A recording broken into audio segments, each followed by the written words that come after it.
পাকিস্তানের পূর্ব প্রধানমন্ত্রী ইমরান খান বিদায় হয়ে গেছেন, কিন্তু যেতে যেতে উনি ভারতের সামনে পাকিস্তানের বিদেশ নীতির অবস্থার কথা তুলে ধরেন।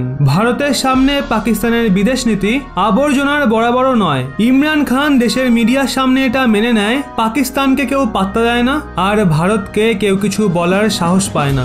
দুনিয়ার কোনো সুপার পাওয়ার ভারতকে চোখ রাঙাতে পারে না। আর এখন আমেরিকাও, যে গত কিছুদিন ধরে রাশিয়াকে নিয়ে ভারতকে হুমকি দিচ্ছিল, এখন তার দাপটও ঢিলে হয়ে গেছে। কারণ স্বয়ং হোয়াইট হাউস বলেছে আমেরিকা কখনো ভারতকে রাশিয়ার বিষয় নিয়ে হুমকি বা সতর্কতা দেয়নি। ভারত তো আমেরিকার সহযোগী, এর জন্য আমেরিকা তো সবসময় ভারতের সহযোগ চেয়েছে। হোয়াইট হাউস বক্তব্য দেওয়ার সময় বলেছে ভারতের তেল কেনা নিয়ে কোনো প্রতিবন্ধকতা নেই, উল্টে ভারতে তেলের সমস্যার সমাধানের জন্য স্বয়ং আমেরিকা সহায়তা করবে। কিন্তু এক্ষেত্রে প্রশ্ন হলো আচমকা আমেরিকা ঢিলে হয়ে গেল কেন? তো আপনাদের বলে দিই, আমেরিকা ভারতের শক্তির আন্দাজ করতে পেরেছে। কারণ যখনই আমেরিকা রাশিয়াকে G20 মঞ্চ থেকে বাইরে বের করার কথা বলে, তখনই স্বয়ং আমেরিকা G20 মঞ্চে একা হয়ে পড়ে।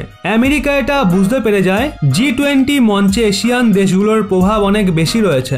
ওদিকে দক্ষিণ চীন সাগরে আমেরিকার বিদেশ নীতি কমজোর হয়ে যাচ্ছে। কারণ যেই ভিয়েতনামকে আমেরিকা দক্ষিণ চীন সাগরে ভারতের সহায়তায় নিজের সহযোগী বানাতে চায়, ওদিকে এখন ভিয়েতনাম আমেরিকার থেকে দূরত্ব বাড়ানোর সংকেত দিচ্ছে। যেমন ভিয়েতনাম গত বছরই এটা বয়ান দিয়েছে সে আমেরিকার থেকে বেশি ভারতের নিকটস্থ।